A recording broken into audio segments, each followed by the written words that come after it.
What's up, everybody? Welcome to Hooper's Beta.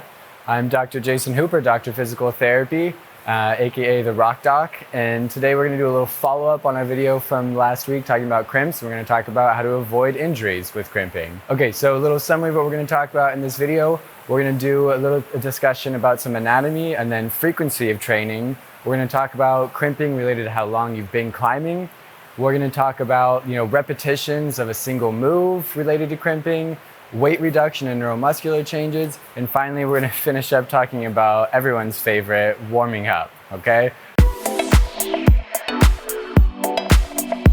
So to start off, a little bit of anatomy behind it and why this is important for the frequency. So when it comes to crimping and training and our pulleys and all that, everything in the hand, it's mostly just connective tissue, okay? There's not much muscle in here. There's some lumbricals for the muscles.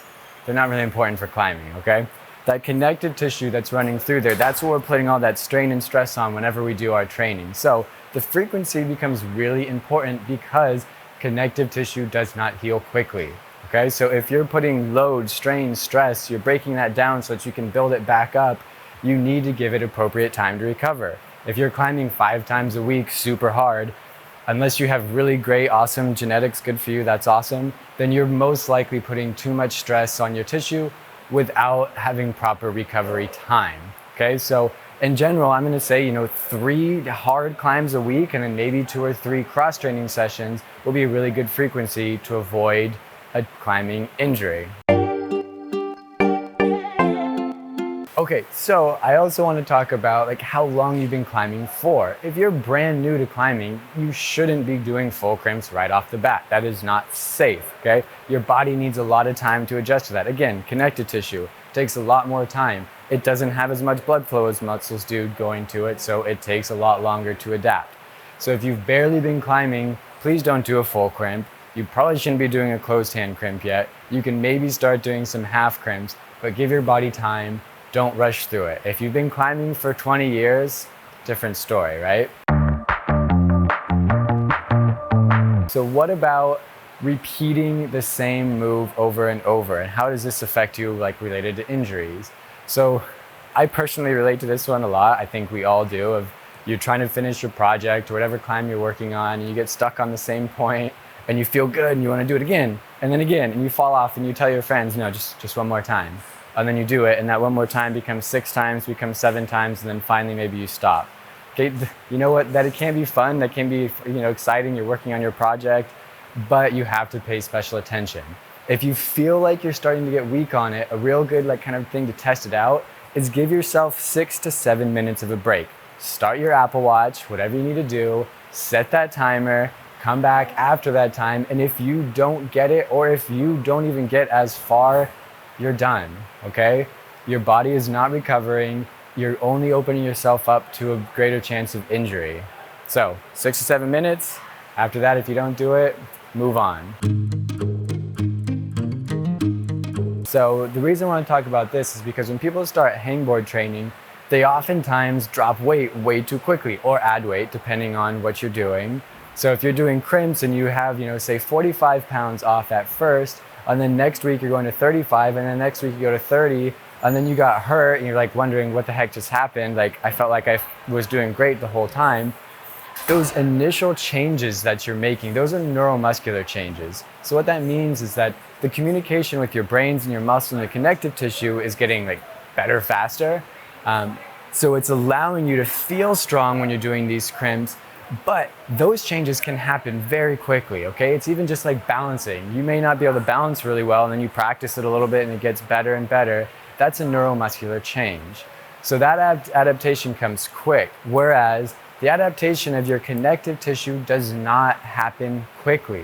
Just like we talked about earlier in the frequency aspect earlier in the video, those adaptations take time. So you need to slowly change your weight if you're doing hangboard training, because the initial awesome, yeah, I feel super strong doing this change, that's neuromuscular. The secondary, which is actually going to make you even better at climbing, that actual tissue change takes longer. So to expand on the neuromuscular changes in crimp training, we have set up here a system to take off 45 pounds. So you can do your crimp training, reducing 45 pounds, when you do that, this is kind of creating your baseline. So this should feel easy. You shouldn't be having pain with it. And that's where some people run into the issue, is it feels easy that first week, so then they make, too big of a change. You shouldn't be going from 45 pounds one week to 5 pounds the next. That's way too much, okay? Realistically, you want to be changing at about 2.5 pounds per week.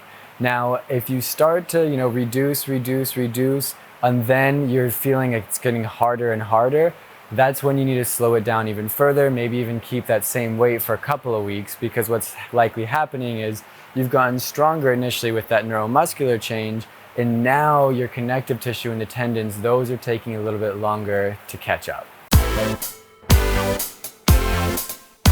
Okay, so we got through all that boring stuff, right? Now we're gonna talk about the most fun one, warming up. Everyone's favorite. Everyone loves to warm up. Everyone I know at my gym always warms up before they climb.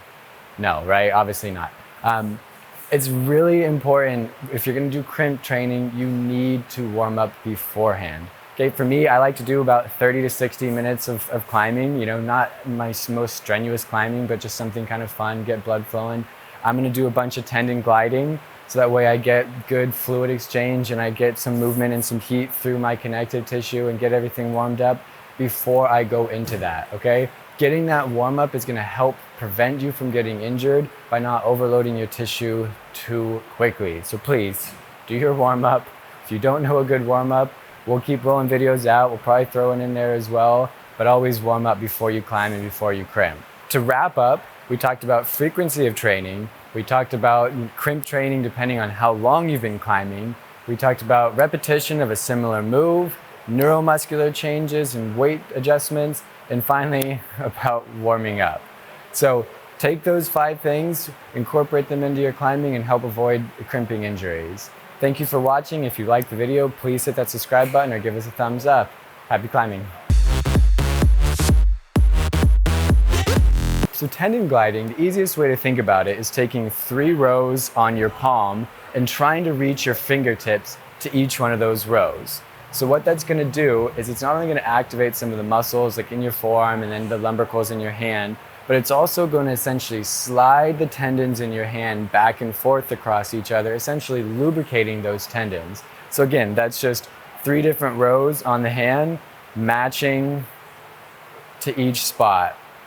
And I do this about 10 times on each hand. Nice, slow, big, complete motions, not just running through it.